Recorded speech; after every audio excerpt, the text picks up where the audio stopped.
Ketahuilah bahwa kerajaan Allah sudah dekat. Aku berkata kepadamu, sesungguhnya angkatan ini tidak akan berlalu sebelum semuanya terjadi. Langit dan bumi akan berlalu, tetapi perkataanku tidak akan berlalu.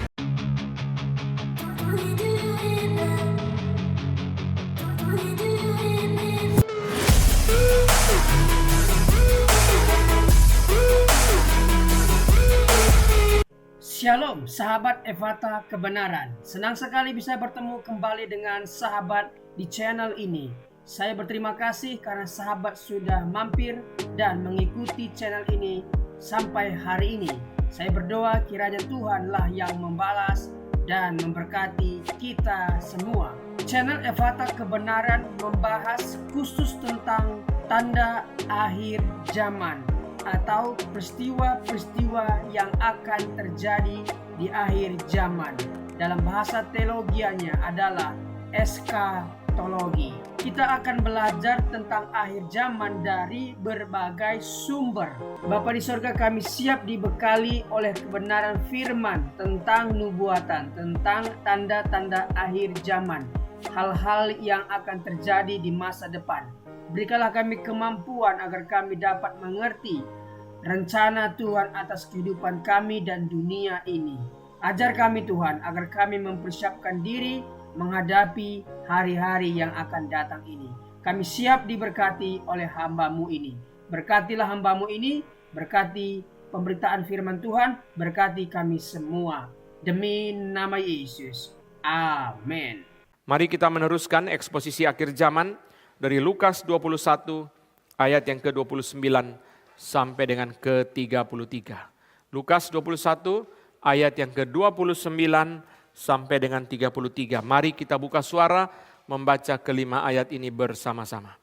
Lukas 21 ayat 29 sampai 33. 1, 2, 3. Lalu Yesus mengatakan perumpamaan ini kepada mereka. Perhatikanlah pohon ara atau pohon apa saja. Apabila kamu melihat pohon-pohon itu sudah bertunas, kamu tahu dengan sendirinya bahwa musim panas sudah dekat. Demikian juga kamu melihat hal terjadi, ketahuilah bahwa kerajaan Allah sudah dekat.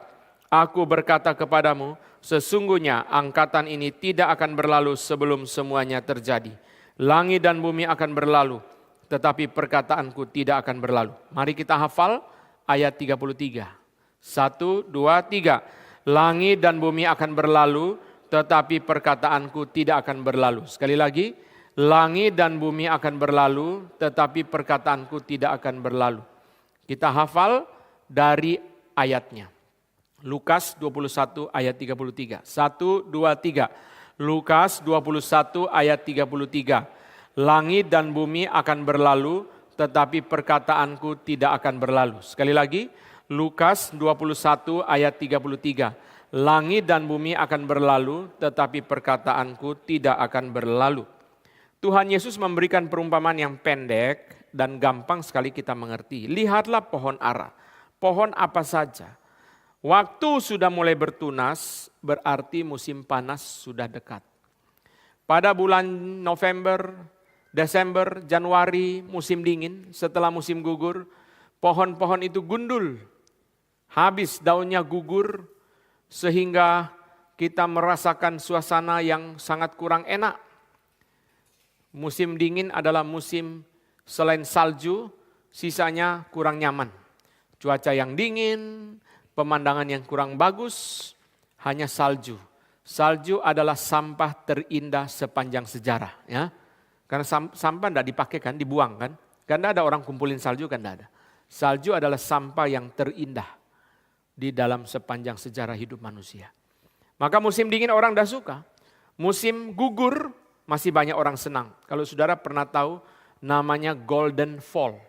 Waktu daun-daun itu berwarna kuning keemas-emasan, itu salah satu pemandangan yang paling indah di dalam musim gugur. Lalu saudara setelah musim gugur, masuk musim dingin, saudara gundul, di mana-mana gundul, kita hanya lihat ranting-ranting dan suasana sangat tidak enak, dingin. Banyak toko dan kantor buka mulai jam 12. Orang bangunnya lebih siang. Apalagi Sabtu pagi dan Minggu pagi. Tidak ada orang bangun kecuali petugas kereta api, petugas di loket-loket, di rumah sakit, layanan publik, perpustakaan yang harus masuk pagi-pagi.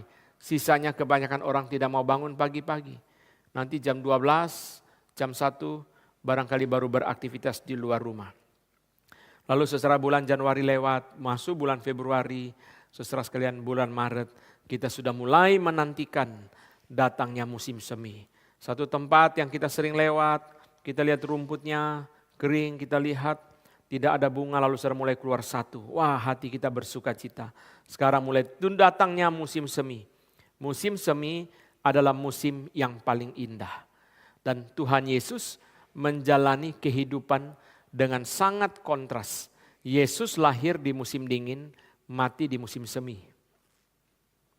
Terbalik ya. Harusnya lahir di musim semi seperti tunas dan mati di musim dingin. Heran, saudara. Entah tanggal berapa Yesus lahir bisa diperdebatkan, tapi pasti musim dingin. Orang Ortodoks merayakan Natal 6 Januari, sisanya menganggap 25 Desember, tapi musim dingin. Harusnya lahir pada musim semi, mati pada musim dingin. Waktu semua senang karena musim semi, Tuhan Yesus mati di kayu salib. Waktu semua sedih karena musim dingin, Yesus lahir. Malaikat berkata, hari ini aku membawa kepadamu kabar sukacita. Jadi begitu musim semi sudah datang, mulai keluar bunga kecil-kecil, sangat indah. Saya sendiri bisa merasakan keindahan itu. Dari kos pergi ke kampus lalu mulai lihat rumput ada bunga-bunga, sangat indah. Kadang-kadang saya foto-foto juga, indah sekali.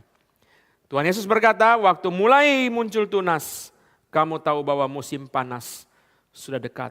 Mulai seluruhnya keluar bunga, berarti tidak lama lagi musim panas. Musim panas di negara 4 musim adalah musim yang juga tidak enak. Panasnya ekstrim, bisa sampai 40 derajat. Sedangkan hotel kebanyakan tidak siap untuk musim panas. Mereka tidak memasang AC. Mereka berkata dalam sepanjang tahun yang betul-betul panas hanya 2 minggu. Pasang AC rugi. Kebanyakan suasana sejuk atau dingin. Tidak usah pasang AC. Saya pernah satu kali ke Belanda waktu musim panas. Sangat panas sekali. Mungkin 39, lebih panas dari Jakarta. Saudara, saya karena pergi pendek masuk nginep di hotel untuk mahasiswa. Lalu saudara dia kasih kipas angin kecil. Dia bilang AC kami tidak bisa menampung sehingga pasti saudara rasa panas. Putar kipas angin ini. Saya pencet nomor yang paling tinggi sampai putus kipas anginnya, saudara. Karena panas, kalau tidak ada kipas angin tidak bisa tidur. Maka musim panas tidak enak. Sudah datang musim panas. Kalau sudah lihat bunga kuncup, sudah datang musim panas. Kalau kamu melihat tanda-tanda ini terjadi, ingatlah kerajaan Allah segera tiba. Ingatlah bahwa kerajaan Allah sudah dekat, sudah akan datang. Mulai dari tanda yang paling dekat, yaitu fenomena kosmik yang kita bicara minggu lalu. Matahari berhenti bersinar, bulan tidak bercahaya, bintang-bintang berjatuhan. Berarti kerajaan Allah sudah dekat. Terus mundur sampai tanda yang lebih jauh lagi dari kedatangan Yesus. Mulai dari penginjilan, penganiayaan, kelaparan, gempa bumi, penyakit sampar, peperangan. Semua itu kalau terjadi mengingatkan kepada kita dunia bukan rumah kita. Kita harus mengingat bahwa kedatangan Tuhan segera tiba dan kita memasuki kerajaan sorga. Inilah pengajaran Tuhan Yesus, ingat memang betul ya. Kalau kita melihat peperangan terjadi, melihat penyakit menular, melihat gempa bumi dan seterusnya, mengingatkan kita bahwa di sini bukan tempat kita. Bukan dunia ini tempat kita. Kita akan memasuki dunia yang akan datang. Mari kita jangan menjadikan tempat ini sebagai tempat yang akhir buat kita. Setiap orang mempunyai impian. Anak remaja berkata, aku kepengen kuliah di Korea. Kenapa? K-pop. Ya bukan karena kampusnya bagus, karena ilmunya tinggi, karena dosennya hebat, bukan. Karena K-pop. Aku kepengen kuliah di Jepang. Kenapa? Karena aku suka komik Jepang. Coba bayangkan ya. Jurusanmu apa? Jurusannya teknologi komputer, teknik komputer. Teknik komputer sama komik hubungannya apa? Pokoknya aku kepengen kuliah di Jepang. Lalu setelah sampai di Jepang, yang dia impikan ternyata tidak seperti yang dia impikan. Akhirnya dia kecewa. Pulang lagi dia berkata, saya tidak mau ke Jepang lagi. Nah itulah representasi dari hidup kita seperti itu. Mari kita belajar dari Abraham, apa yang dia lakukan ketika dia tinggal di tanah perjanjian. Ibrani pasal yang ke-11, mari kita buka. Ibrani pasal yang ke-11, ayat yang ke-9 dan 10. Ibrani 11, ayat yang ke-9 dan 10. Karena iman ia diam di tanah yang dijanjikan itu seolah-olah di suatu tanah asing. Dan di situ ia tinggal di kemah dengan Ishak dan Yakub, yang turut menjadi ahli waris janji yang satu itu. Sebab ia menanti-nantikan kota yang mempunyai dasar, yang direncanakan dan dibangun oleh Allah. Saudara lihat, Abraham tidak terjebak. Ini adalah satu teladan yang sangat-sangat berharga buat saudara dan saya. Abraham tidak terjebak. Sekalipun dia ditempatkan oleh Tuhan tinggal di tanah perjanjian, dia tidak merasa itu sebagai akhir perjalanan hidup dia. Bukankah tanah ini Tuhan yang janjikan sendiri? Bukankah Tuhan yang berjanji akan tanah perjanjian? Betul, tetapi Abraham tidak terjebak. Dia sadar bahwa tanah perjanjian pun adalah tempat transit. Dia sadar bahwa tanah perjanjian adalah tipologi daripada Kanaan yang akan datang. Tanah perhentian dan tanah perjanjian yang akan datang. Itu sebabnya dia tidak terjebak. Sekalipun tanah perjanjian itu dijanjikan oleh Tuhan, sekalipun penuh dengan susu dan madu, saudara bayangkan, nanti saudara cari sendiri ayatnya. Satu tandan anggur bisa digotong 2 orang. Itu tanah perjanjian. Satu tandan anggur itu saudara bisa digotong 2 orang. Bisa kita pegang satu tangan saudara. Digotong 2 orang, berarti berapa banyaknya buah, berapa besarnya buah, begitu subur, begitu hebat. Itu menjadi impian daripada banyak orang. Tetapi Abraham tidak terjebak. Dia mengarahkan pandangan dia untuk menanti-nantikan kota yang mempunyai dasar, yang direncanakan dan dibangun oleh Allah. Loh, ini kan tanah perjanjian, Tuhan yang janji, betul. Tapi ini bukan tempat akhir. Kadang-kadang saudara kita semua mempunyai impian dan kita mengharapkan kita memperoleh satu tempat yang sangat kita sukai, yang sangat kita senang. Ada orang sangat senang satu kota, apa Rio de Janeiro. Wah, dia kepengen sekali pindah ke situ. Ada orang yang kepengen sekali tinggal di mana dia mengharapkan punya tempat tinggal yang sangat nyaman. Saya kepengen tinggal di Swiss. Sungainya bersih, Singapura aja sungainya tidak bersih. Singapura udah lebih bersih dari Jakarta sungainya, tapi tidak bisa orang berenang. Tapi di Bern, sungainya orang bisa berenang. Lalu waktu musim panas, duduk di atas perahu kecil sambil baca buku, lalu terayun-ayun, ketiduran, earphone dengar musik klasik. Sempurna ya, wah enak ya. Aduh aku kepengen pindah dan tinggal di situ. Saudara sekalian, itu adalah impian. Lalu kita merasa, oh itulah akhir hidup kita. Bukan, jangan terjebak. Kita melihat saudara bahwa di dalam dunia tidak ada yang bisa memuaskan kita. Di tempat yang mempunyai sungai bersih seperti itu, air bersihnya mahal. Karena mandi, air bersihnya X, limbahnya 7X. Berarti 8 kali bayar untuk mandi sekali. Itu sebabnya orang bule jarang mandi, ya. Karena apa saudara? Mahal airnya. Itu sebabnya kalau kita di Indonesia, saudara di toilet cuci tangan, buka keran, lalu saudara tangannya kita sabun gini-gini, air ngocor terus. Kalau saudara di Eropa bisa diketok kepalanya sama tuan rumah. Ini air ngocor, saya bayar 8 kali atau bayar 6 kali. Karena air bersihnya saya bayar, limbahnya saya bayar. Untuk bikin sungai bersih, bayar airnya sangat mahal. Mau sungai bersih, di kampung ada. Tapi bukan kota. Apapun saja ndak ada. Cari baterai aja ndak ada. Apapun ndak ada, karena di kampung. Mau di kota yang apapun ada, sungainya tidak bersih. Jadi bagaimana? Saudara, tidak ada yang bisa memuaskan. Di tempat di mana layanan publiknya bagus, pajaknya mahal. Di tempat di mana layanan publiknya enggak bagus, biaya hidupnya mahal. Susah ya? Tidak pernah ada satu tempat yang bisa memuaskan seluruhnya bagi kita. Tidak bisa. Pasti selalu ada yang kurang, ada yang kurang. Itu sebabnya kenapa Abraham menantikan kota yang mempunyai dasar yang direncanakan dan dibangun oleh Allah. Saudara lihat dia tinggal di dalam kemah. Itu sebabnya Donald Guthrie berkata, saudara, the nomadic character, nomaden. Abraham saudara nomaden, saudara, dia tinggal dalam kemah. Dia tidak membangun istana di situ, tidak membangun rumah di situ, saudara, dia tinggal di dalam kemah, dia berpindah-pindah. Karena ini bukan tempat terakhir aku menantikan kota yang tidak bisa digeser, yang tidak bisa digulung oleh gempa bumi. Kita sudah bahas itu minggu lalu. Tidak ada maut dan tidak ada penderitaan, berarti tidak ada lagi gempa bumi. Kota itu dibangun oleh Tuhan, dirancang dan dibangun oleh Tuhan, pasti mempunyai dasar yang kekal, dasar yang sangat kokoh. Kota itu dibangun dan dirancang dan dibangun oleh Tuhan. Saudara, sengaja Ibrani memakai dua istilah yang berbeda, direncanakan dan dibangun, untuk memberikan kepada kita proses yang lebih spesifik di dalam pembangunan kota ini. Seperti menggunakan bahasa modern. Ada arsitek, ada sipil. Ini kan bahasa modern. Kenapa 2000 tahun yang lalu sudah lakukan itu, saudara? Karena memang rancangan dan pembangunan itu dilakukan oleh pihak yang berbeda sudah sejak ribuan tahun yang lalu. Tuhan yang merencanakan berarti dia rencana sesuai dengan kemauan dia. Apa yang berkenan kepada dia, apa yang menyenangkan hati dia, apa yang terbaik. Dan Tuhan sendiri yang membangun, berarti memastikan supaya pembangunan itu sesuai dengan yang direncanakan. Sungguh indah ya. Itulah kota yang dinantikan oleh Abraham. Kota surgawi. F.F. Bruce mengatakan Abraham menanti dengan sabar segala sesuatu. Dia menjalani dengan sabar. Sebab yang dia nantikan adalah kota itu. Seperti seorang anak yang dengan sabar mengikuti belajar bahasa Jepang. Karena dia menantikan, saya mau pergi ke Osaka. Belajar bahasa Jepang susah. Dia tekuni terus. Dia menantikan kota itu.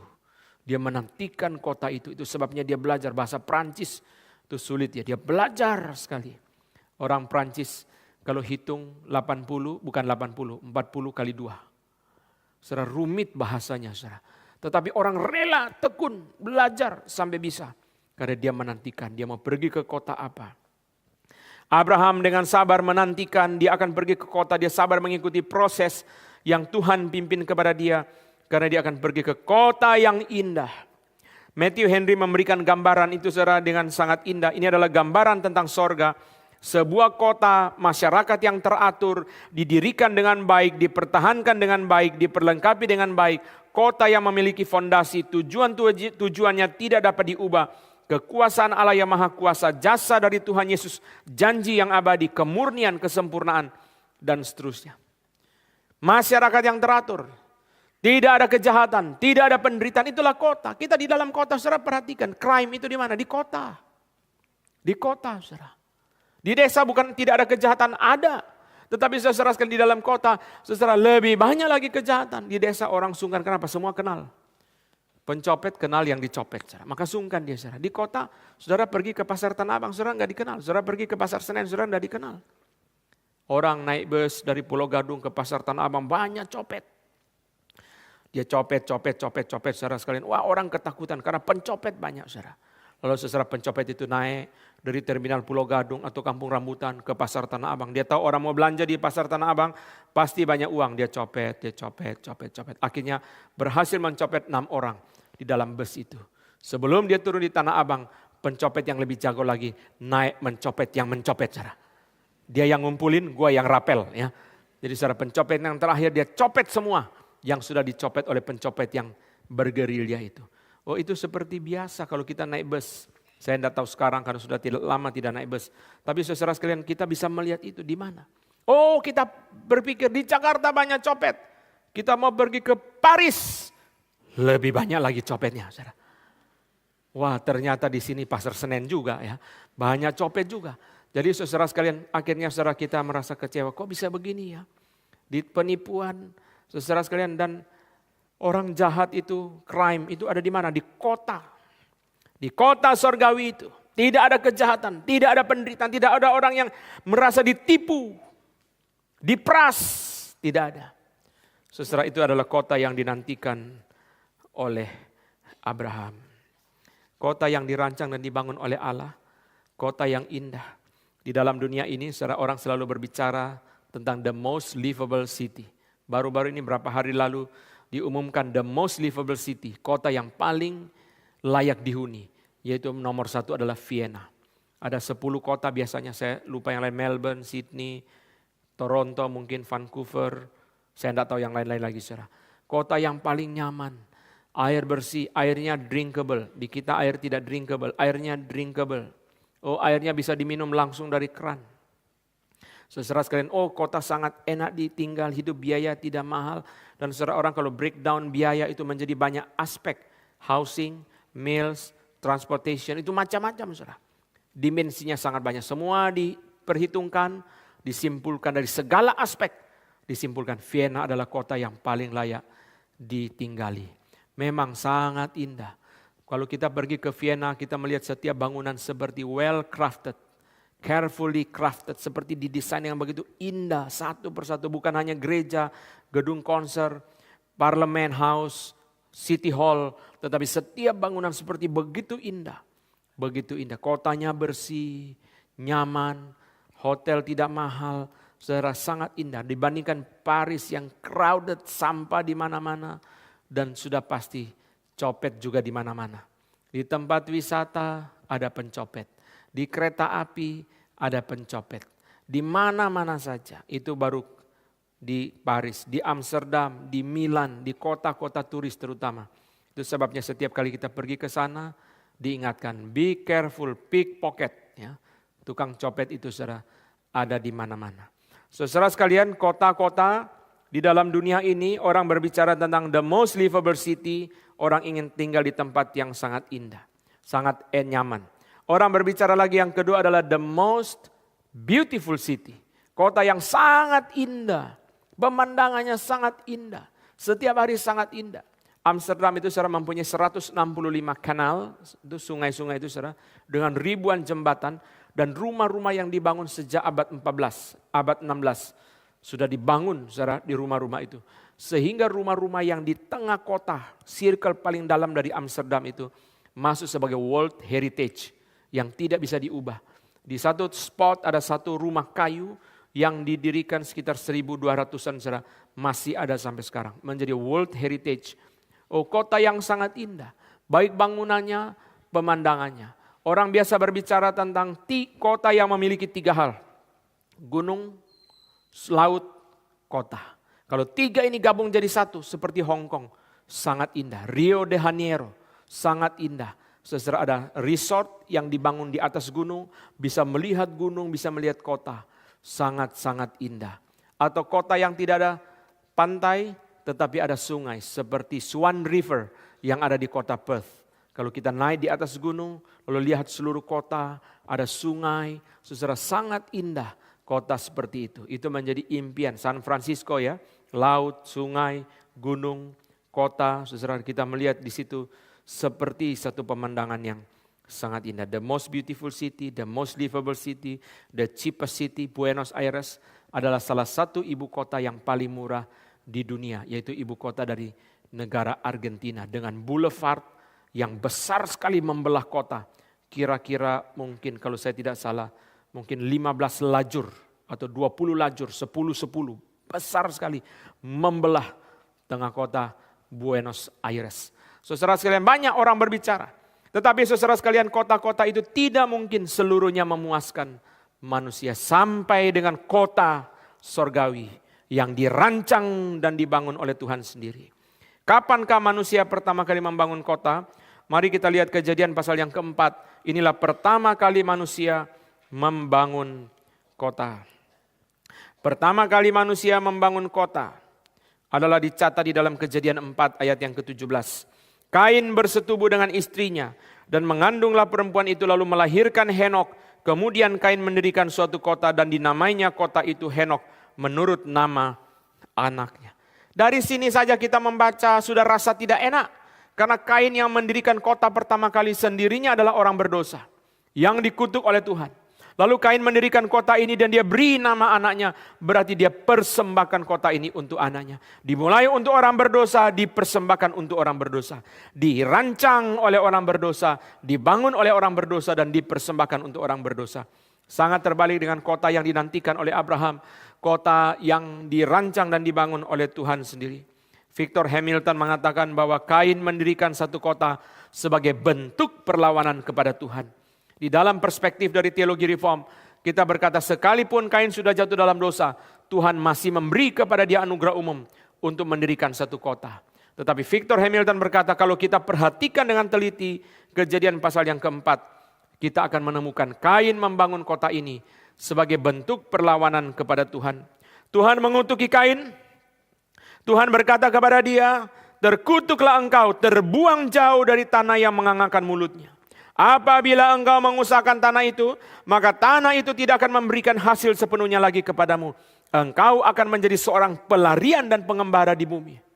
Kamu terkutuk, terbuang jauh, tanah tidak menghasilkan, engkau menjadi pelarian dan pengembara. Kain berkata, saya tidak mau terima kutukan Tuhan.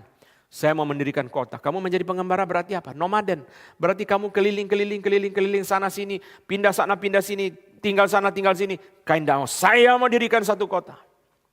Dia melawan Tuhan. Saudara lihat, saudara sekalian, itu sebabnya saudara di dalam dunia yang berdosa memang kita tidak bisa, saudara sekalian, mengharapkan kota itu bisa memuaskan sepenuhnya daripada seluruh kebutuhan, daripada kehidupan manusia.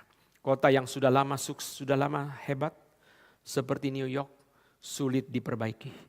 Maka keretanya sudah ketinggalan, infrastrukturnya ketinggalan. Banyak tentu isunya banyak. Kalau saudara bicara public transportation di Amerika, kenapa begitu? Ada pabrik mobil, ada masalah ekonomi, ada masalah macam-macam. Lalu saudara kita pergi ke kota-kota di Asia, keretanya baru-baru, bersih-bersih. Kita pergi ke New York, saudara naik kereta, kruk. Ini kereta apa gerobak ya? Naik kereta api, kok seperti begini kereta apinya? Ini Amerika yang katanya land of freedom, land of opportunity. Memang itu adalah tahun 1912. Waktu Titanic berangkat dari Southampton, lalu singgah di Prancis, dari Irland, Inggris, Prancis, dan terus lanjut ke kota New York. Kita melihat penumpang yang ada di kelas 3, orang Italia, orang Jerman, orang Inggris, semua mimpi pergi ke New York. Karena waktu itu New York was the capital of the world. Dia adalah ibu kota dunia. Sebelum New York, Paris. Sebelum Paris, London. Itu sudah beberapa kali ganti ibu kota dunia. Waktu itu saudara semua mimpi pergi ke kota New York. Itu adalah ibu kota dunia. Saudara sekalian, yang dinyatakan di dalam film Titanic bukan berlebihan. Karena kalau kita mempelajari sejarah dari musik klasik, kita akan mengerti bahwa banyak sekali pemain musik atau konduktor atau komponis yang hebat. Mereka pergi ke New York. Gustav Mahler pergi ke New York. Lalu saudara sebelum itu Dvorak dari Czech pergi ke New York. Gustav Mahler dari Austria pergi ke New York. Kenapa? Di situ sumber uang. Waktu pergi ke situ, saudara sekalian, Dvorak kangen kampung halamannya. Lalu dia menulis satu simfoni yang diberi judul The New World. Dari dunia yang baru ini, aku ingat kampung halamanku di Czech. Karena dia pergi ke Springfield di Iowa dan dia kumpul dengan orang-orang Czech. Dia menyanyi lagu Czech, dia pergi ke gereja bahasa Czech, Ceko itu ya. Lalu saudara dia tulis simfoni nomor 9 dari Dvorak itu. Mereka semua pergi ke New York. Itulah impian daripada seluruh dunia. Waktu itu saudara, berita yang paling cepat adalah New York Times. Belum ada Twitter, belum ada Facebook, belum ada itu tagline berita, belum ada saudara semua. Tetapi di kantor daripada New York Times, saudara sekalian, di kantor itu saudara, orang datang berkerumun banyak, ribuan orang untuk menantikan berita tentang tenggelamnya kapal Titanic. Lalu saudara, petugas setiap berapa waktu, saya tidak tahu ya, mungkin berapa 1 jam sekali, saudara, di depan kantor itu di atas ada papan besar-besar. Lalu petugas naik ke situ tulis, pakai kapur tulis besar-besar. Mrs. Astor was saved. Nyonya konglomerat namanya Astor, selamat. Saudara, lalu berapa lagi diganti lagi. Itu adalah Twitternya zaman dulu. Pakai tulisan saudara di atas papan nama daripada kantor koran New York Times. Saudara, orang semua menantikan berita yang paling cepat. Di kota yang paling maju di dunia. Di sekitar akhir abad 19 dan awal abad yang ke-20. Itu sebabnya sekarang ini saudara, di kota New York ada 888 bahasa yang diomongin di dalam satu kota yang begitu banyak orang. Dari karena sudah 100 tahun, orang Irlandia sangat banyak. Dan mereka membentuk komunitas-komunitas sesuai dengan bahasa mereka. Yang orang Filipina kumpul dengan orang Filipina. Mendirikan gereja Katolik bahasa Filipina, bahasa Tagalog. Orang Italia kumpul dengan orang Italia. Mendirikan gereja Katolik bahasa Italia. Orang Meksiko kumpul dengan orang Meksiko. Mendirikan gereja Katolik bahasa Spanyol. Mereka tidak mau campur dengan orang-orang lain. Orang Italia kerja di pelabuhan. Seperti di Indonesia juga begitu. Nanti setelah di Jakarta, orang Ambon di mana, orang Timor di mana, orang Manado di mana, itu kumpul di Priok. Ya, orang apa di mana, orang apa di mana, itu semua ada kantong-kantongnya. Disitulah didirikan gereja sesuai dengan bahasa mereka. Saudara, di dalam kota yang sangat-sangat besar, sangat-sangat hebat seperti itu, pun tetap ada banyak kesulitan. Ada banyak hal yang tidak bisa sepenuhnya memuaskan setiap orang. Tidak ada. Saya pernah bicara sama orang Singapura di airport. Saya bilang, you Singaporean are very happy. Because you have very good public transportation. Orang Singapura sangat bahagia, transportasi publik sangat murah. Saudara bayangkan dari Changi Airport pergi ke City Hall, cuma berapa? Saudara masih mahal kereta api, saudara bandara ke Sudirman. Saudara murah sekali. Lalu saudara dia mengatakan, no, we Singaporean not happy. Heavy, ya. Berat, biaya hidup berat. Saya melihat orang tua kerja di rumah makan, bawa nampan, jadi petugas rumah makan. Sampai goyang-goyang begini. Saya kasihan, wah nanti lama-lama piringnya jatuh semua. Tapi dia harus kerja di airport yang cleaning service. Orang tua, saya pernah tanya sama supir taksi di Singapura. Kenapa orang sudah setua itu harus kerja di Indonesia? Kecuali terpaksa jarang kita lihat orang tua disuruh kerja. Dia bilang begini, saya istri anak satu. Saya kerja, istri kerja pun kami bertiga masih kurang. Kalau dia masih hidup, dia harus kerja untuk hidup dia sendiri. Supir taksi ngomong dengan tegas begitu. Tidak ada toleransi kecuali dia mati. Kalau dia masih hidup, dia harus kerja. Jadi papa mama kalau masih ada kerja sampai lumpuh baru terpaksa tidak kerja. Harus kerja. Sudah sampai payah-payah masih cleaning service di airport. Sudah payah-payah masih kerja di restoran bawa nampan. Kasihan sekali, kita nggak tega melihat seperti itu. Saudara sekalian, di Indonesia jauh lebih nyaman. Orang tua kita bilang, mama di rumah aja. Di rumah aja, tenang, saudara ya. Duduk, dikasih duduk, tempat duduk yang nyaman. Depan TV, saudara. Terus pagi, siang, malam nonton TV terus. Sampai tidur, bangun lagi TV, saudara. Nggak tahu acara apa. Mama nggak bisa pencet ya, diputerin aja. Akhirnya diputerin aja. Puternya apa? Reform 21, saudara. Terus dengar khotbah patong, saudara. Terus pagi, siang, malam, saudara. Ada orang tua suami istri 14 tahun tidak lagi tidur di tempat tidur. Karena tempat tidur susah tidur. Balik gelisah. Dua-dua bikin kursi yang nyaman depan TV. 2 kursi duduk situ. Anak sudah tidak ada menghadap TV. Pagi siang malam di situ. Duduk situ makan balik lagi ke situ. Nyaman. Dengar suara berita cepat ngantuk. Tidur saudara. Belasan tahun seperti itu.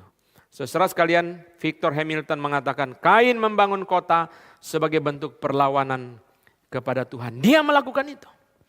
Dia melawan Tuhan. Itu sebabnya setelah dia melawan Tuhan, dia tidak mau mentaati Tuhan, dia tidak mau mengikuti pengaturan Tuhan. Dia melawan Tuhan.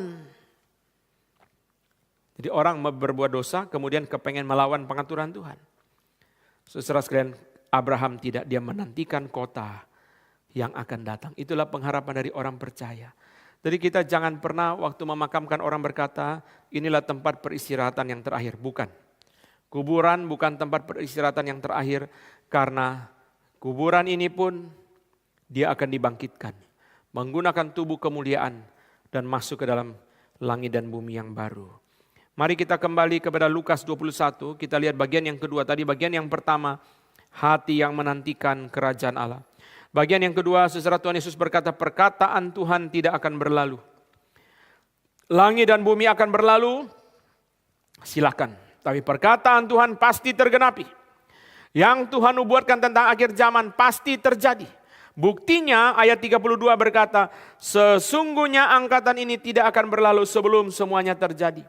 Semua yang mendengar khotbah Yesus tentang kelaparan, gempa bumi, perang, penginjilan, penganiayaan, penyakit sampar terjadi.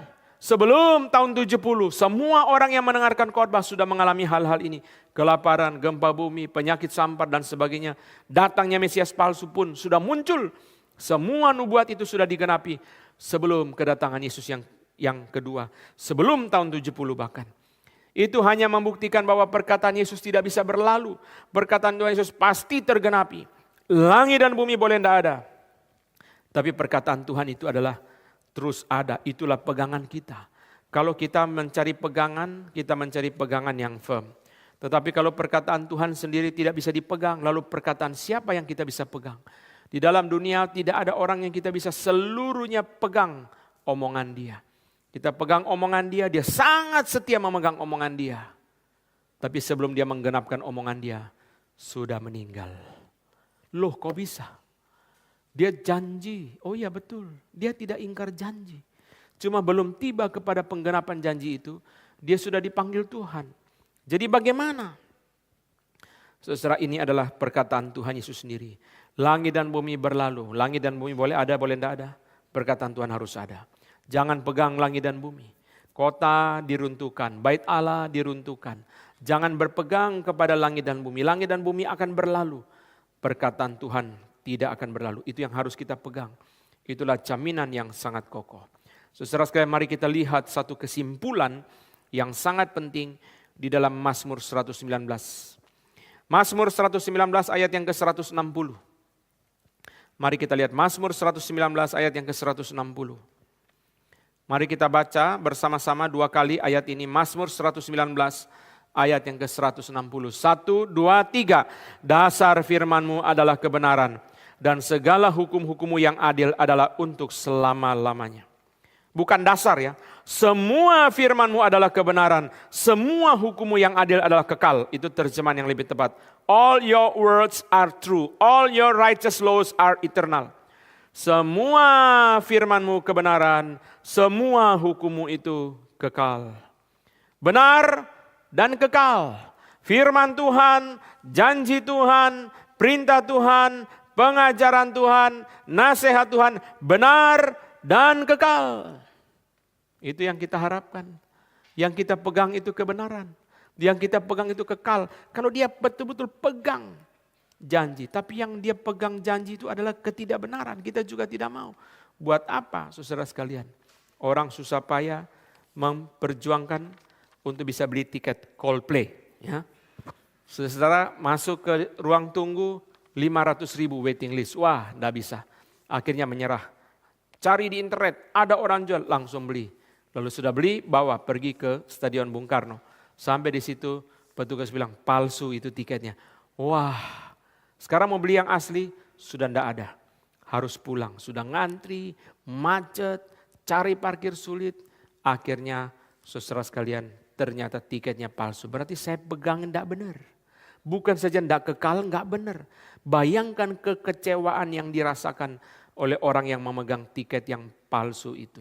Merasa sangat tertipu, merasa sangat jengkel dan sangat marah. Firman Tuhan itu benar dan kekal. Kebenaran dan kekekalan, benar dan kekal. Ini penghiburan kita. Karena yang kita pegang itu adalah kebenaran. Yang kita pegang itu adalah kekekalan. Kita memegang sesuatu yang benar dan bertahan lama. Masalahnya saudara bukan hanya kekal, bukan hanya bertahan lama. Sesuatu itu bertahan lama tetapi kalau tidak benar buat apa? Contohnya apa saudara?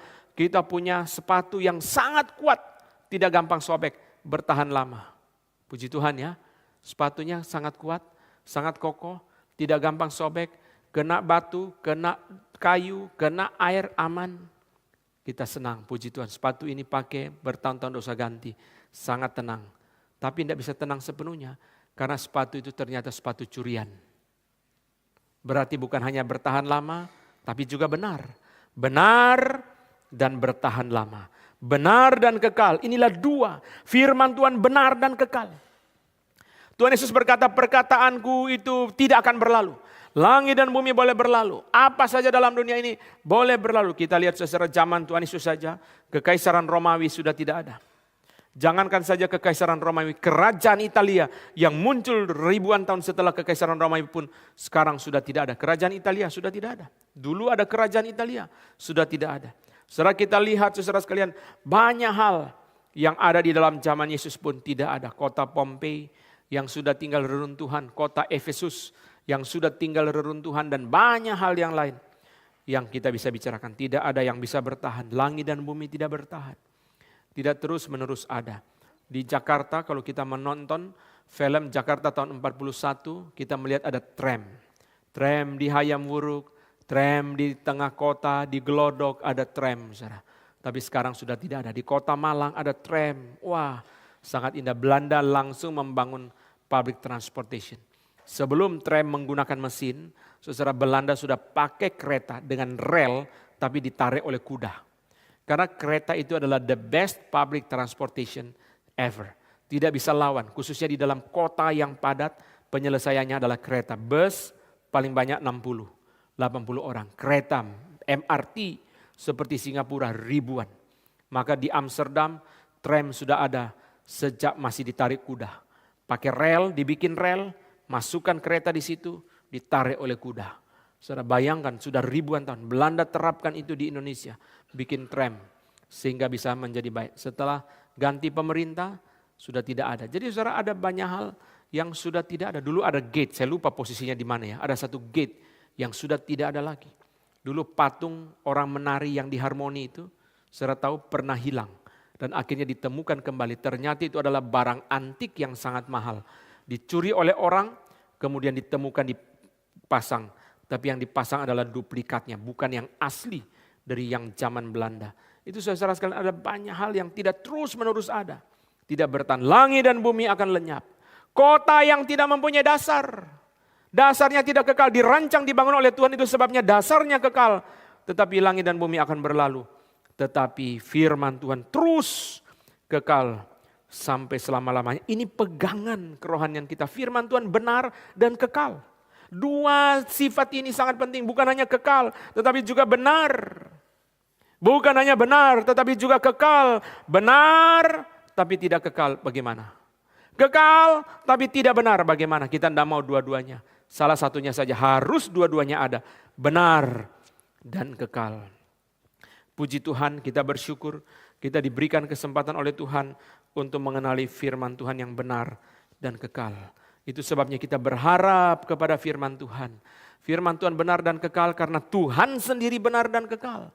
Kalau Tuhan tidak benar dan tidak kekal, bagaimana mungkin firman Tuhan itu bisa benar dan kekal? Tidak mungkin. Tuhan benar dan kekal, maka firman Tuhan benar dan kekal. Sehingga waktu kita berharap kepada firman Tuhan yang benar dan kekal, dengan kata lain kita mengharapkan Tuhan sendiri yang benar dan kekal. Ada satu pengharapan yang saya temukan muncul dari Kejadian sampai Wahyu. Dan saya akan bagikan kepada saudara 3 titik ini. Yaitu pengharapan akan keadilan Tuhan. Mari kita buka Kejadian 40, bagian pertama. Kejadian pasal yang ke-40, ayat 14 dan 15. Cerita tentang Yusuf. Kejadian 40 ayat 14 dan 15. Yusuf di dalam penjara. Tetapi ingatlah kepadaku apabila keadaanmu telah baik nanti, tunjukkanlah terima kasihmu kepadaku dengan menceritakan hal ihwalku kepada Firaun dan tolonglah keluarkan aku dari rumah ini. Sebab aku diculik begitu saja dari negeri orang Ibrani. Dan di sini pun aku tidak pernah melakukan apa-apa yang menyebabkan aku layak dimasukkan ke dalam liang tutupan ini. Saudara, Yusuf menjelaskan mimpi dari juru minuman dan juru roti. Singkat cerita, juru roti 3 hari kemudian digantung. Juru minuman 3 hari kemudian dipulihkan jabatannya sebagai juru minuman. Ketika menjelaskan mimpi dari juru minuman, Yusuf berkata, ingatlah aku. Kalau keadaanmu sudah pulih, tunjukkanlah kebaikan. Terima kasih ini keliru terjemah. Tunjukkanlah kebaikan hatimu kepadaku. Perjuangkanlah perkaraku di hadapan Firaun. Kira-kira begitu. Aku diculik begitu saja. Saudara, kalau kita membaca ayat ini, kedua ayat ini, kita merasa seolah-olah Yusuf itu sedang egois. Coba lihat, dia bicara apa? Ingat kepadaku, tunjukkan terima kasih. Masa sih orang minta terima kasih?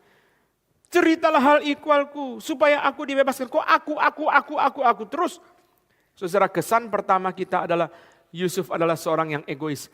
Yang dinyatakan melalui kedua ayat ini. Tapi kalau kita pikirkan dengan hati-hati, kita menemukan sesungguhnya di dalam kedua ayat ini, Yusuf sedang memperjuangkan keadilan. Dia bukan bicara tentang diri dia. Dia tidak ngotot, saudara sekalian. Bayangkan ya, waktu istri Potifar, dia tidak bela diri. Ada ahli mengatakan kemungkinan Potifar tidak sepenuhnya percaya istrinya. Maka Yusuf hanya dipenjarakan, bukan dibunuh. Kalau Potifar, saya kira bukan hanya tidak sepenuhnya percaya, bagi Potifar gampang dapat istri, jadi ya Yusuf yang jangan dibunuh. Mungkin Yusuf lebih berguna dari istri Potifar. Itu sebabnya Yusuf hanya dipenjarakan, saudara. Tidak terlalu penting bagi Potifar. Tapi Yusuf tidak membela perkara dia. Itu sebabnya kita tahu saudara bahwa Yusuf bukan sedang berbicara tentang dirinya. Dia mengharapkan keadilan. Dia mengharapkan keadilan. Aku dicuri dan diculik begitu saja. Aku tidak pernah melakukan apa-apa yang menyebabkan aku layak dimasukkan ke dalam liang tutupan ini. Dia tidak sedang membanggakan diri, tidak sedang membicarakan diri, tidak sedang memperjuangkan diri dia. Dia sedang memperjuangkan keadilan. Kalau Yusuf putus asa, ya enggak usah ngomong lah, diam aja, biarin. Enggak usah ngomong apapun, biarin saja. Yusuf tidak putus asa, dia terus perjuangkan keadilan. Dan saudara perhatikan, Gordon Wenham mengatakan begini. Gordon Wenham mengatakan, ahli perjanjian lama. Istilah ingatlah, istilah tunjukkanlah kebaikan hati. Tolong keluarkan aku dari rumah ini. Istilah-istilah ini biasanya dipakai untuk Tuhan. Tuhan yang melakukan. Itu sebabnya saya menyimpulkan bahwa dengan dua ayat ini, Yusuf sedang memperjuangkan keadilan Allah. He was expecting the justice of God. Dia mengharapkan keadilan Tuhan. Itulah yang menjadi pengharapan daripada Yusuf. Mengharapkan keadilan Tuhan. Ya siapa tahu ini pimpinan Tuhan. Dia bisa bertemu dengan juru minuman. Bukan kebetulan dia bisa bertemu dengan juru minuman. Siapa tahu dengan menjelaskan mimpi ini adalah pimpinan Tuhan. Dia memperjuangkan keadilan. Yang dia harapkan adalah keadilan Tuhan. Pengharapan akan keadilan Tuhan tidak boleh hilang. Ini yang saya sedang bicarakan dengan 3 contoh ini. Pengharapan akan keadilan Tuhan tidak boleh hilang. Sekalipun kita mengalami ketidakadilan. Sekalipun kita tidak boleh membalas dendam. Tapi pengharapan akan keadilan Tuhan itu harus ada. Kadang-kadang kita hidup di dalam negara yang kita sangat putus asa oleh begitu banyaknya ketidakadilan. Sehingga kita kehilangan pengharapan akan keadilan Allah. Itu tidak boleh terjadi. Kita harus terus mengharapkan akan keadilan Tuhan. Harap Tuhan menyatakan keadilan. Adakah Tuhan menyatakan keadilan dalam dunia? Banyak. Contohnya adalah Tuhan menggulingkan diktator-diktator yang paling keras dan paling kejam. Mussolini digantung terbalik bersama istrinya di pom bensin di kota Milan. Lalu Ceausescu dan Eleana istrinya ditembak mati di dalam ruangan kelas tentara atau ruangan apa saudara. Di pinggir luar itu di door ditembak oleh tentara. Saudara sekalian, ada keadilan Tuhan yang dinyatakan. Hitler dan Eva Braun bunuh diri, minum pil sianida di bunker sebelum diserbu oleh tentara Rusia. Waktu tentara Rusia masuk, mereka sudah mati, bunuh diri. Ada yang duduk, ada yang sudah tembak kepala, ada yang minum. Mrs. Goebbels dengan 6 anaknya semua dikasih pil sianida dan minum semua dan meninggal, bunuh diri. Saudara sekalian, Tuhan menjatuhkan keadilannya kepada manusia berdosa di dalam dunia ini. Itu hanya memberikan penghiburan kepada kita bahwa keadilan Tuhan pasti terjadi pada akhirnya. Tuhan kasih cicipan dalam dunia ini orang yang paling galak. Baik Hitler, baik Mussolini, baik saudara sekalian Nero, saudara semuanya itu mengalami hukuman Tuhan yang sangat mengerikan. Hitler bunuh diri karena dia mengatakan saya tidak ingin tubuh saya disentuh oleh orang asing seperti Mussolini. Dia sudah mendengar berita Mussolini digantung terbalik di kota Milan di pom bensin dan jenazahnya dibuang, ditaruh saudara dan diperlakukan itu ya. Humiliated, sangat direndahkan. Begitu rupa Tuhan tunjukkan keadilannya. Di dalam dunia ini Tuhan menunjukkan keadilan. Untuk memberi kepada kita pengharapan, jangan berhenti berharap akan keadilan Tuhan. Yusuf bukan sedang membela diri dia. Dia memperjuangkan, mengharapkan keadilan Tuhan. Itu sebabnya istilah-istilah yang dipakai adalah istilah-istilah yang biasa dipakai untuk Tuhan. Ingatlah aku, keluarkanlah aku dari perbudakan ini, dari pemenjaraan ini. Saudara, salah satu hal yang indah dari kejadian 40 ini adalah gabungan antara kasih dan keadilan. tunjukkanlah kebaikan hatimu. Terjemahan lebih tepat adalah bukan terima kasihmu, tunjukkanlah kebaikan hatimu. Show your generosity. Tunjukkanlah kebaikan hatimu. Pada waktu kamu memperjuangkan hakku demi keadilan di depan Firaun, kamu sedang menyatakan cinta kasih.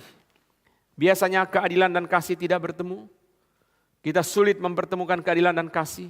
Tetapi dari sini menginspirasikan kita untuk menggabungkan kedua itu menjadi satu. Waktu kita memperlakukan anak-anak kita dengan adil, kita sedang menyatakan kasih kita kepada mereka. Waktu kita memperlakukan anak-anak kita dengan fair, kita sedang menunjukkan kasih kita kepada mereka. 1 Petrus 2 ayat 23, mari kita lihat contoh yang kedua. Perjuangan atau pengharapan akan keadilan. Contoh yang kedua dari Tuhan Yesus, 1 Petrus 2 ayat 23. Mari kita baca bersama-sama. 1 Petrus 2 ayat yang ke-23. 1, 2, 3. Ketika ia dicaci maki, ia tidak membalas dengan mencaci maki. Ketika ia menderita, ia tidak mengancam, tetapi menyerahkannya kepada Dia yang menghakimi dengan adil. Tuhan Yesus tidak balas dendam, tidak mencaci maki, tidak mengancam.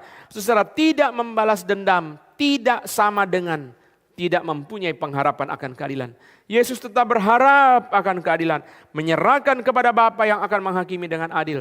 Pengharapan akan keadilan Allah tidak berhenti, sekalipun dia mengalami ketidakadilan dan sekalipun dia tidak membalas dendam. Siapa yang bilang bahwa kitalah orang yang harus menjalankan keadilan Allah? Tidak ada pengajaran seperti itu, tetapi kita bisa mengharapkan keadilan Allah bisa terwujud suatu hari nanti. Saudara, Yesus tidak membalas dendam. Karena pembalasan adalah hak Tuhan. Bayangkan Yesus saja tidak membalas dendam, apalagi kita. Tidak seharusnya kita membalas dendam. Tidak seharusnya kita berlaku seperti itu. Tugas kita adalah mengampuni dan mengasihi, mendoakan musuh. Kasihilah musuhmu, berbuat baik. Ini di luar. Mintalah berkat, berdoalah bagi orang yang mencaci kamu. Ini di dalam. Di luar, di dalam, kasihilah musuhmu. Ampunilah mereka. Tetapi pengharapan akan keadilan tidak boleh berhenti. Kadang-kadang kita merasa kalau kita sudah mengampuni, berarti pengharapan akan keadilan Allah berhenti. Bukan, kita mengampuni bukan berarti atau tidak sama dengan kita berdoa, Tuhan saya ampuni dia. Tapi saya berdoa supaya kiranya rumahnya terbakar, pabriknya bangkrut, ya, anaknya mati semua, dia ditabrak mobil, digiles kereta. Bukan, itu doa yang pembalasan dendam. Tidak. Tuhan, nyatakanlah keadilanmu. Mengampuni, mengampuni. Menerima, menerima. Tapi keadilan Tuhan itu tetap harus kita harapkan. Martin Luther King mengatakan, saya tidak pernah memperjuangkan kepentingan kulit hitam. Kalau saya memperjuangkan kepentingan kulit hitam, lalu kulit hitam menang, kulit putih kalah. Nanti kulit putih akan membalas dendam. Dan balas-membalas itu tidak pernah selesai sampai seterusnya. Yang saya perjuangkan adalah keadilan. Keadilan yang harus juga dialami oleh orang-orang kulit hitam. Perjuangan Martin Luther King berhasil sampai dengan terpilihnya Obama menjadi presiden sekian tahun yang lalu. Pengharapan akan keadilan tidak boleh berhenti. Yusuf di dalam penjara, dia tetap mengharapkan keadilan Allah. Yesus tidak membalas dendam, dia tetap mengharapkan keadilan Allah. Ada ide, the idea of God's justice. Ada ekspektasi untuk keadilan Allah yang tidak berhenti. Terakhir, Wahyu pasal yang ke-6. Mari kita lihat, dalam sorga pengharapan akan keadilan Allah belum mati. Dari Kejadian sampai Wahyu, kita menemukan orang-orang percaya terus berharap akan keadilan Allah. Wahyu pasal yang ke-6, mari kita lihat. Dan ketika anak domba itu membuka meterai yang kelima, aku melihat di bawah mezbah jiwa-jiwa mereka yang telah dibunuh oleh karena firman Allah dan oleh karena kesaksian yang mereka miliki. Dan mereka berseru dengan suara nyaring, katanya, berapa lama lagi ya penguasa yang kudus dan benar, Engkau tidak menghakimi dan tidak membalaskan darah kami kepada mereka yang diam di bumi. Dan kepada mereka masing-masing diberikan sehelai jubah putih. Dan kepada mereka dikatakan bahwa mereka harus beristirahat sedikit waktu lagi, hingga genap jumlah kawan-kawan pelayan dan saudara-saudara mereka yang akan dibunuh sama seperti mereka. Orang-orang percaya dibunuh dan jiwa-jiwanya masuk ke sorga, diletakkan di bawah mezbah, dan mereka berseru. Seruan mereka bukan karena mereka menderita. Seringkali orang menderita, berseru minta keadilan Tuhan. Waktu dia sudah tidak lagi menderita, dia lupa mendoakan orang lain. Salah satu doa yang seringkali kita lupa adalah doa untuk mereka yang mengalami ketidakadilan. 2 konglomerat Pakistan tenggelam di dalam kapal selam untuk melihat kapal Titanic. Negara-negara maju langsung bertindak cepat untuk menolong mereka. Tetapi 300 orang Pakistan yang meninggal dalam kapal pengungsi, banyak yang diam-diam saja. Saudara sekalian, ketidakadilan itu harus kita doakan. Saudara lihat, inilah teladan dari jiwa-jiwa yang dibunuh yang ada di dalam sorga. Mereka pernah mengalami ketidakadilan dan sekarang mereka tidak sedang mengalami ketidakadilan. Banyak orang kalau di dalam ketidakadilan berserunya nyaring seperti suara ini. Nyaring karena dia sedang mengalami ketidakadilan, protes. Itu sebabnya kadang-kadang saya pesimis kepada gerakan-gerakan sipil. Karena gerakan-gerakan sipil ketika berada di luar pemerintah, suaranya begitu lantang. Tetapi ketika sudah dijadikan komisaris, langsung diam semua. Ya. Saudara sekalian, ini adalah sesuatu yang sulit memang kita bicarakan. Saudara sekalian, sangat gampang. Ya. Saudara sekalian, kadang-kadang orang mengatakan itulah caranya untuk menjadi pejabat atau menjadi orang yang mempunyai penghasilan yang tinggi. Kenapa saudara? Dengan ribut, direkrut, dimasuk itu dari zaman dulu, saudara. Dari zaman dulu. Yang demo malari, yang demo 66, saudara, dari zaman dulu. Yang demo 98, saudara, dari zaman dulu itu. Saudara dirangkul, saudara direkrut, dimasukkan, diberikan penghasilan, saudara sudah diam. Itu sebabnya saudara sekalian, selain itu banyak sekali gerakan yang sangat ideal pada waktu mereka mahasiswa. Ya jelas, mahasiswa pasti ideal. Karena belum punya istri, belum punya anak. Ya. Kalau sudah punya istri, punya anak, maka saudara sekalian idealisme sudah dibuang. Masuk ke dalam pragmatisme. Sudah pragmatis saja. Pragmatis saja bagaimana? Seorang bilang sama bosnya, Pak tolong naikin gaji saya ditunggu oleh 3 perusahaan. Oh ya, kamu lamar di perusahaan lain? Bukan, saya ditunggu perusahaan listrik, perusahaan air, perusahaan gas. Ya. Saya mesti bayar listrik, mesti bayar air, mesti bayar gas. Saya punya tuntutan biaya hidup, maka sudah pikir pragmatis. Idealisme zaman dulu sudah hilang, digantikan oleh sekarang menjadi pragmatis. Tetapi sisi yang lain, saudara, orang yang terus juga, saudara sekalian, menjadi cerewet, membabi buta, tidak berdasarkan data, tidak konstruktif juga, kadang-kadang heran, saudara, kok energinya tidak habis-habis, saudara, tidak capek-capek, saudara sekalian. Segala hal itu, saudara, dicereweti, saudara, memang. Ada orang yang seperti itu, saudara. Itu berarti kadang-kadang kita berpikir secara kurang sehat, menjadi curiga. Mungkin dia cerewet terus, api cerewetnya nyala karena ada yang isi minyak. Sehingga terus api cerewetnya nyala karena minyak terus diisi. Begitu minyaknya ganti atau minyaknya berhenti, apinya menjadi padam. Gerakan sipil harus didoakan supaya tetap menjadi murni, betul-betul memperjuangkan keadilan. Saudara lihat, di dalam ayat yang ke-10, saudara, di dalam sorga mereka bukan lagi menderita, mereka sudah bebas dari penderitaan. Tetapi mereka tetap memperjuangkan keadilan. Itu sebabnya Grant Osborne mengatakan, this is not a cry for personal revenge.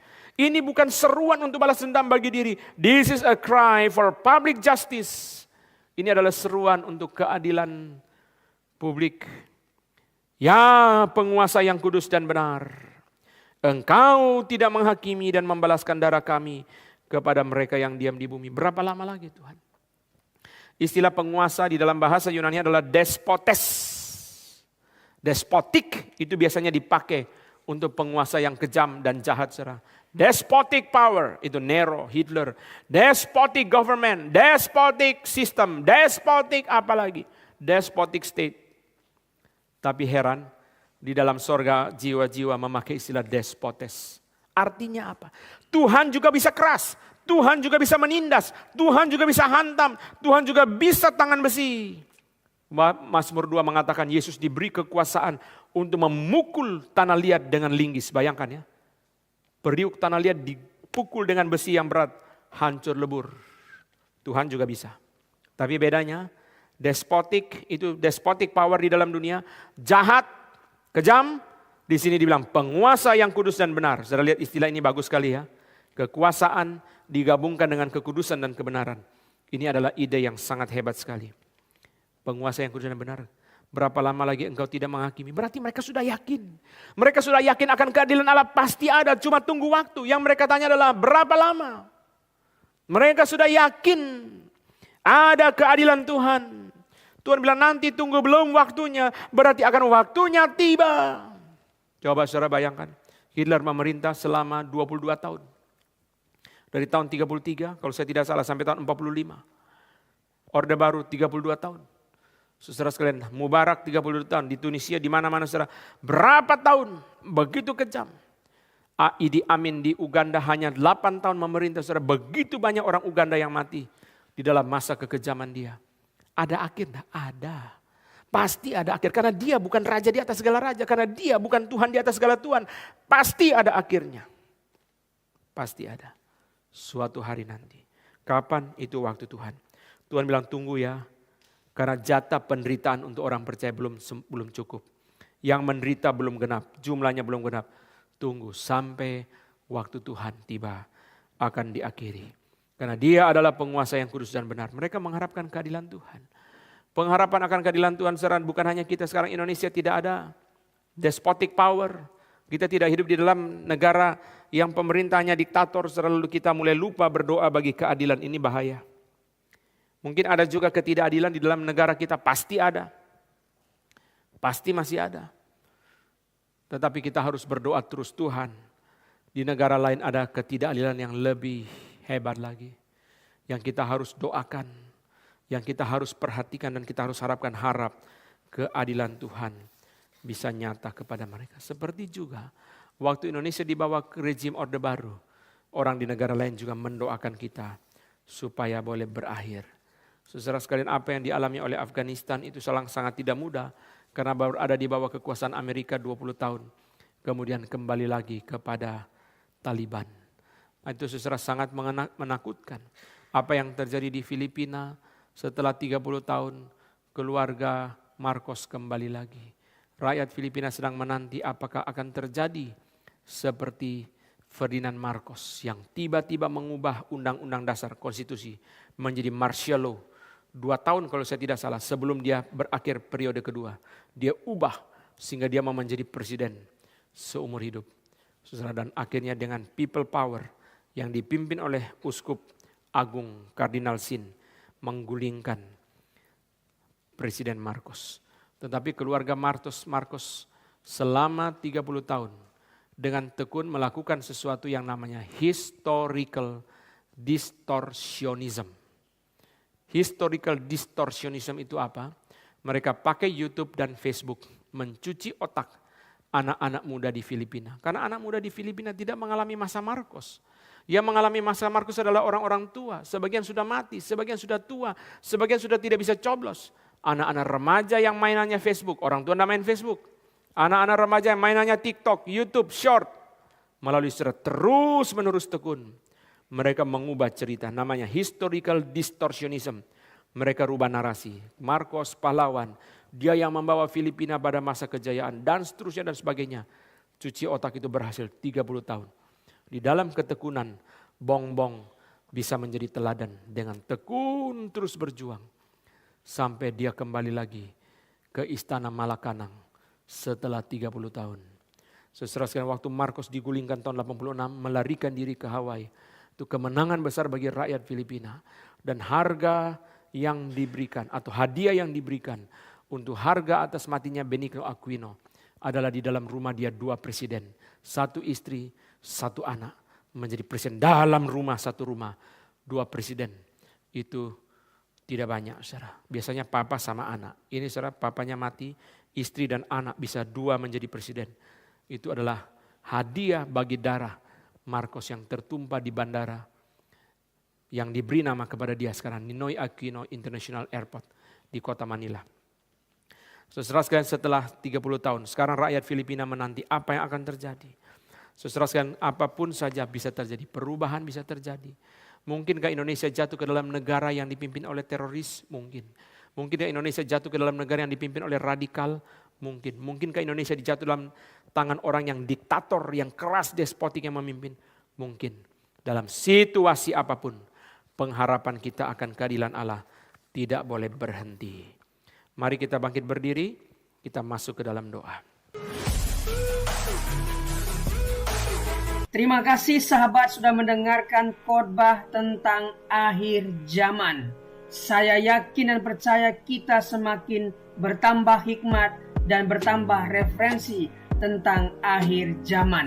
Channel ini dibuat secara sadar untuk mengumpulkan pembahasan tentang akhir zaman, nubuatan tentang akhir zaman, agar kita punya satu channel membahas khusus tentang kejadian-kejadian di akhir zaman. Para pembicaranya juga dari berbagai interdominasi, baik dari Protestan, karismatik, Katolik, dan berbagai pendeta di seluruh Indonesia, tentunya yang membahas tentang akhir zaman.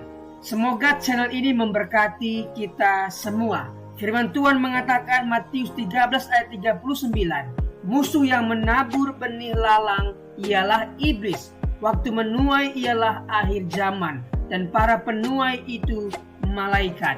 Matius 22:23-24.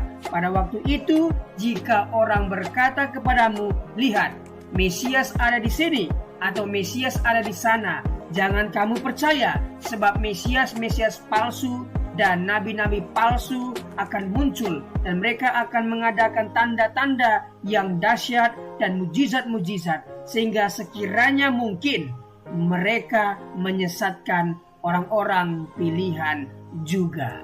1 Tesalonika 4 ayat 15-16. Ini kami katakan kepadamu dengan firman Tuhan, kita yang hidup, yang masih tinggal sampai kedatangan Tuhan, sekali-kali tidak akan mendahului mereka yang telah meninggal. Sebab pada waktu tanda diberi, yaitu pada waktu penghulu malaikat berseru dan sangkakala Allah berbunyi, maka Tuhan sendiri akan turun dari sorga, dan mereka yang mati dalam Kristus akan lebih dahulu bangkit. Matius 24 ayat 24. Karena itu berjaga-jagalah, sebab kamu tidak tahu pada hari mana Tuhanmu datang. Matius 26 ayat 64. Jawab Yesus, engkau telah mengatakannya, akan tetapi aku berkata kepadamu, mulai sekarang kamu akan melihat Anak Manusia duduk di sebelah kanan yang Maha Kuasa dan datang di atas awan-awan di langit. Tuhan akan menjemput kita di langit, dan kita akan datang menyongsong Dia di langit, sampai nanti kita akan memerintah di kerajaan 1000 tahun. Tuhan Yesus memberkati. Mari kita berdoa.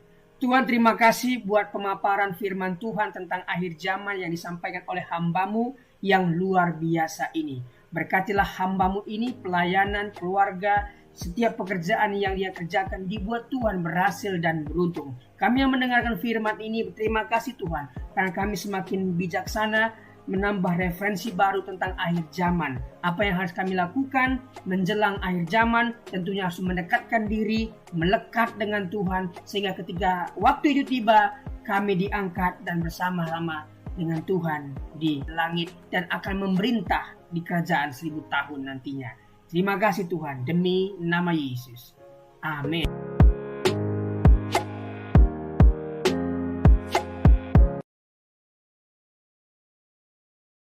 Nó nấu cho mình tắt lỗ để bữa sầy bù phá y chẳng mày dầu giá bù phá tê cháu trong sai liệu tê lưng ở tàu in nấu nè tê cháu xin cồn tê cháu xin nè cho mình xin bay bài đi tròi đi dẫn đi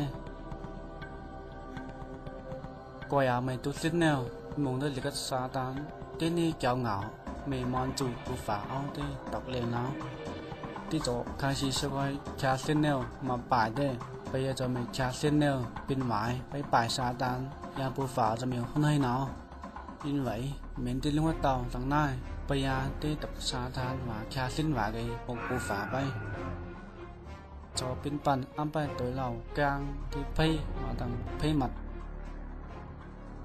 bây ăn xây dựng cái lò mình bàn play mà nè cho chơi miền bù phá cháu bù phá nè đi dùng chọc vần mà cháu ăn xây dựng cái lòวันใดจัดเดี๋ยวจะอยู่ไหนเดี๋ยวเจ้าเพี้ยนำมากูต้องใส่ตูต้องใส่แต่ไปจะเหม็นเดี๋ยวเจ้าเหลว bây giờ tôi quyết thân cái này tí cho ấy những cái mà cháu cần bút trái nào cần mấy nhàng nào tí cháu cần mà nè cho cháu cần bay bài thế cô cần bay lấy bay cô nên lấy giá cái bây giờ bù phá tí cho cháu ăn xuân nào cần yếu cái sai mà cho mày qua yêu tình cha ăn xuân cái nè mày cô mà nè mình ban này lại bù phá cho sang cần giá có mà cái mình chân kia nào mà ngày tôi này kinh tôi này cho ngày thay bây giờ in đâu cần và bù phá hô si trong sấy cần quay mấyวันnào tu pay tu satani pada kang ni tiจะเขานั่งเรามาไปเรากันหยาบฝาติลาแบบตัวนี้กันหยาซ้อมมาตอนตัวกันซอยเต็มห้าตัวนี้กันหนาวไปยากันจะต้องไปกลางกินน้ำมันลงไปกินลงไปจะไม่ฝามละนี่เป็นบฝากลางปัญญาซอยกันเราไม่ท้ายดีวันเนี่ยไปกันเราไม่ฝามจะบฝาคัดตุนไหมไม่บฝาไม่น่าฝามนะเหมือนซอยกันเราไม่ฝามซอยเหมียวคนกันในหนาวซอยจะคัดตุนไหมตรงยางแบบนั้นเพียไปกันลงทุเพียก็ไปเหมือนในหนาวไปยากว่ากันเราเป็นผู้ฝาเจ้ามายิงผู้ฝาเอานางเหล่านี้กันจูนำทางเบ็ดทายาในกันฝาไหม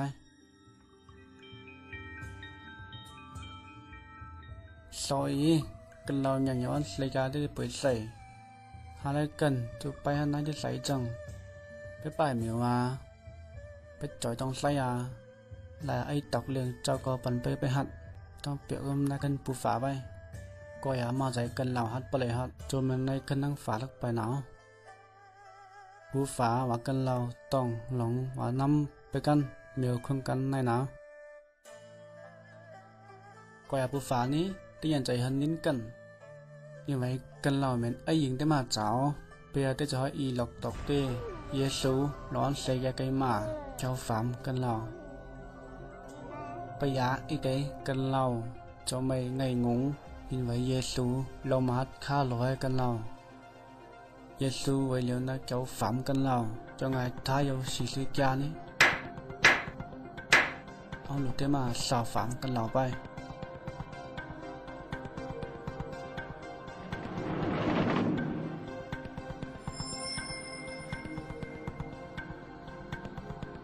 ông nhà cần lâu xin Giêsuไปหินซ่าเกี่ยวกับมาต่อไปเกี่ยวเยซูไปนี่ทั้งเบ็กกันเราท้ายยาบนควันโจในคันฝาใบว่าปูฝาเยาจิงใส่วันนี้มีสัญญาสลาวนี้มีท้ายยาในจะไปเกี่ยวไพ่ไปจะเตะฟุ้งเหมือนเตะต่อยปูฝาเจ้าตีบัวไพ่ซอยวงหยากันเราไม่ไปเกี่ยวเยซูหนาวมีตั้งหวังเขาปูฝาหวังเขาเยซูก้าวหนาวไปป่ายไพ่ไปเกมไพ่จะลองปีไปโยโฮโยคัมวางกันเราเก็บเมียสูนี้กันเราทายาจนในคันเตียงฝาไปอีไว้เยซูจะใจต้องกองเนาะไปกันเทียบค่าเราต่อแนวขึ้นไปในทั้งปูฝาตั้งหน้าบางอย่างตัวสัญญาสูนี้จนในกันฝาไปว่าผู้ฝาในเยาจึงใส่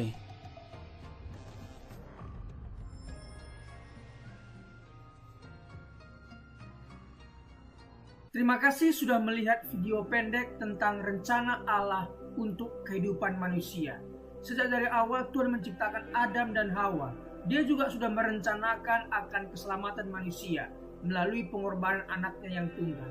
Tidak ada cara lain selain menerima Tuhan Yesus yang adalah jalan, kebenaran, dan kehidupan. Tidak ada seorang pun yang bisa bertemu dengan Bapa kalau tidak melalui Tuhan Yesus. Tuhan Yesuslah yang menjadi jembatan seperti video yang kita barusan lihat. Jadi rencana Allah itu sangatlah sederhana. Rencana keselamatan yang diberikan Allah sangatlah sederhana. Mari kita lihat artikel berikut ini. Rencana keselamatan Allah yang sederhana namun penuh kuasa. Hai kawan, saya akan mengajukan pertanyaan yang paling penting di dalam kehidupan ini. Kebahagiaan dan kesusahan Anda di masa akan datang bergantung pada jawaban Anda. Pertanyaannya adalah, apakah Anda sudah diselamatkan? Ini bukan pertanyaan tentang perbuatan baik Anda, bukan juga apakah Anda anggota gereja, tetapi apakah Anda sudah diselamatkan? Apakah Anda yakin akan masuk surga setelah meninggal dunia? Alkitab berkata bahwa untuk dapat masuk surga, seseorang harus dilahirkan kembali. Dalam Yohanes 3 ayat 7. Yesus berkata kepada Nikodemus, kamu harus dilahirkan kembali. Karena yang dilahirkan dari daging adalah daging, yang dilahirkan dari roh adalah roh. Dalam Alkitab, Allah memberikan rencana bagaimana caranya untuk dapat dilahirkan kembali, yang berarti diselamatkan. Rencananya sangat sederhana. Anda dapat diselamatkan hari ini juga. Bagaimana caranya? Langkah pertama, Anda harus sadar bahwa Anda adalah orang berdosa. Karena semua orang telah berbuat dosa dan telah kehilangan kemuliaan Allah. Roma 3 ayat 23. Karena semua orang lahir dengan hati yang berdosa, hati yang dari daging. Anda adalah orang berdosa dan terpisah dari Allah karena dosa. Sebab upah dosa ialah maut. Roma 6 ayat 23. Ini artinya pemisahan kekal dari Allah di dalam neraka.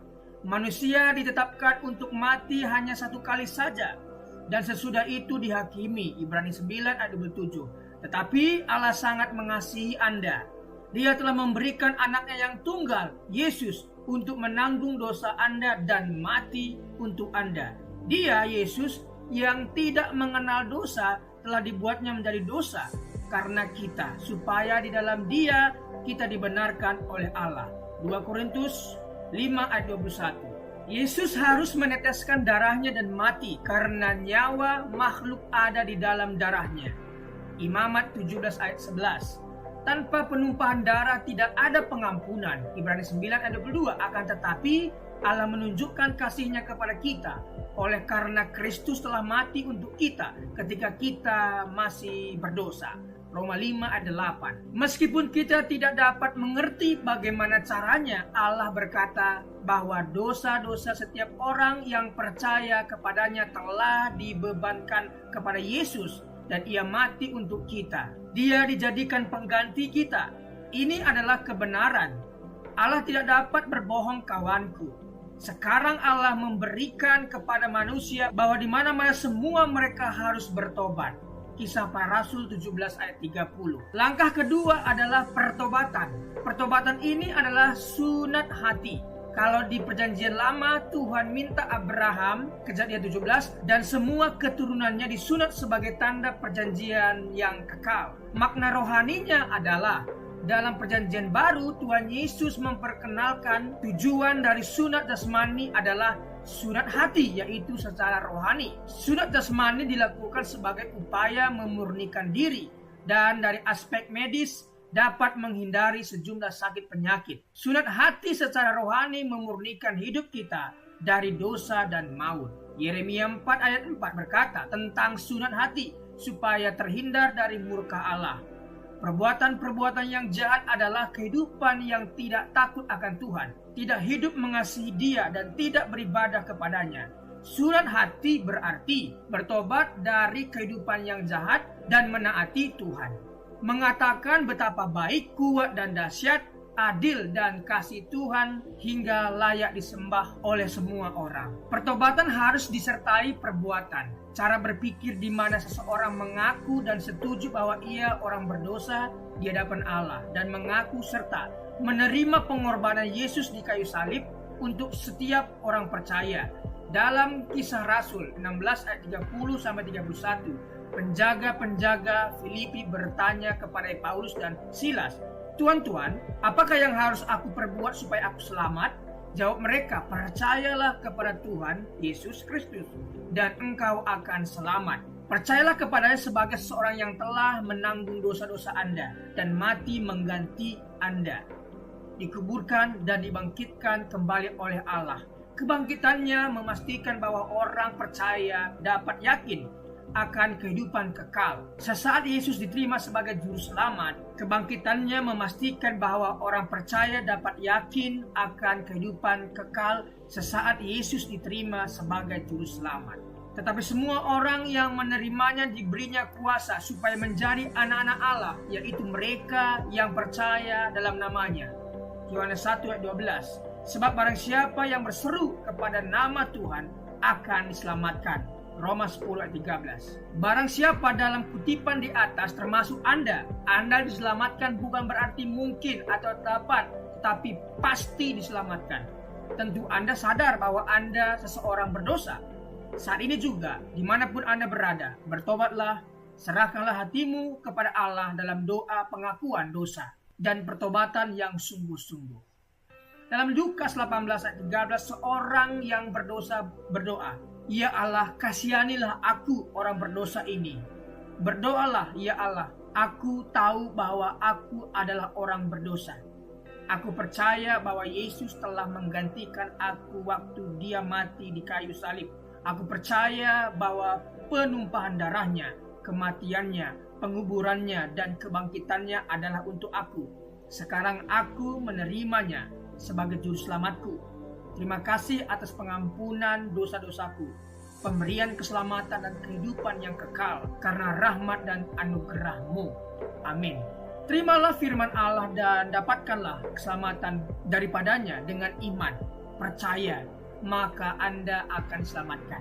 Secara lahiriah mungkin kita kelihatan pergi ke gereja, membaca Alkitab, namun jika hati kita masih tinggal dalam kegelapan, dilimputi ketakutan, kebimbangan, kepentingan diri sendiri, dan memaksakan kehendak sendiri, kita harus mempersembahkan hati kepada Tuhan sebagai persembahan yang terbaik. Bukan gereja, perkumpulan, ataupun perbuatan-perbuatan amal ibadah yang menyelamatkan Anda. Ingatlah, hanya hati yang diserahkan kepada Allah yang dapat disucikan dan diselamatkan. Rencana keselamatan Allah yang sederhana adalah Anda orang berdosa. Apabila Anda tidak percaya dalam Yesus yang telah mati menggantikan Anda, pasti Anda akan tinggal untuk selama-lamanya di dalam dosa dan maut. Jika Anda percaya kepadanya sebagai juru selamat yang telah disalibkan, dikuburkan, serta dibangkitkan, Anda menerima pengampunan atas segala dosa dan karunia keselamatan kekal karena iman. Anda mungkin berkata, "Tidak mungkin semudah itu." Ini sesuai Alkitab. Ini adalah rencana Allah. Hai kawan, percayalah pada Yesus dan terimalah Dia sebagai juru selamatmu. Hari ini juga, kalau rencananya masih belum jelas bagi Anda, bacalah tulisan ini berulang-ulang tanpa berhenti sampai Anda mengerti jiwa Anda lebih berharga daripada seisi dunia ini. Apa gunanya seseorang memperoleh seluruh dunia tetapi ia kehilangan nyawanya? Markus 8 ayat 36. Marilah serahkan hatimu kepada Tuhan sebagai persembahan yang hidup, kudus, dan sukarela. Anda harus benar-benar pasti akan keselamatan pribadi ini. Apabila Anda kehilangan jiwa, Anda akan kehilangan surga dan kehilangan segala-galanya. Percayalah dan biarkanlah Allah selamatkan Anda saat ini juga. Kuasa dan kasih Allah akan selamatkan Anda. Tetapkan hati Anda dan perubahan cara pandang memungkinkan Anda untuk hidup sebagai orang Kristen yang selalu menang atas pencobaan. Pencobaan-pencobaan yang kamu alami ialah pencobaan-pencobaan biasa yang tidak melebihi kekuatan manusia, sebab Allah setia dan karena itu Ia tidak akan membiarkan kamu dicobai melampaui kekuatanmu. Pada waktu kamu dicobai, Ia akan memberikan kepadamu jalan keluar sehingga kamu dapat menanggungnya. 1 Korintus 10 ayat 13. Jangan bergantung pada perasaan Anda. Perasaan itu selalu berubah. Berdirilah pada janji-janji Allah. Janji-janji Allah tidak pernah berubah. Setelah Anda selamat, ada 3 hal yang perlu dilakukan setiap hari untuk pertumbuhan iman. Berdoa, berbicara kepada Allah, baca Alkitab, biarkanlah Allah berbicara kepada Anda, dan Anda berbicara bagi Allah. Dan perlu dibaptis air sesuai ketaatan Anda pada Tuhan Yesus Kristus sebagai kesaksian dan demonstrasi imanmu.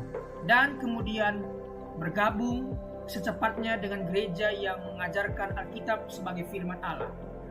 Jadi janganlah malu bersaksi tentang Tuhan kita. 2 Timotius 1 ayat 8. Setiap orang yang mengakui aku di depan manusia, aku juga akan mengakuinya di depan Bapakku yang di sorga. Matius 10 ayat 32. Amin. Itulah tadi rencana keselamatan Allah yang sangat sederhana. Yang pertama, kita harus sadar bahwa kita orang berdosa. Yang kedua, kita harus bertobat, meninggalkan yang lama dan beralih kepada Tuhan, dan berdoa untuk menerima Yesus sebagai Tuhan dan Juru Selamat kita. Dan setelah melakukan ini, ada 3 hal lagi yang kita harus lakukan, yaitu berdoa, berbicara kepada Tuhan apa yang menjadi pergumulan kita. Yang kedua, baca firman, mendengarkan Tuhan berbicara lewat firman kepada kita. Kemudian kita berbicara kepada Tuhan. Yang ketiga adalah bersaksi. Jangan malu bersaksi. Setelah engkau diselamatkan oleh Tuhan, bersaksilah. Saksikan imanmu kepada semua orang. Siapa yang malu mengakui Tuhan Yesus di depan umum, maka Yesus pun akan malu mengakuimu di depan Bapa. Jadi saksikan kuasa keselamatan yang Tuhan berikan kepadamu. Terima kasih. Tuhan Yesus memberkati.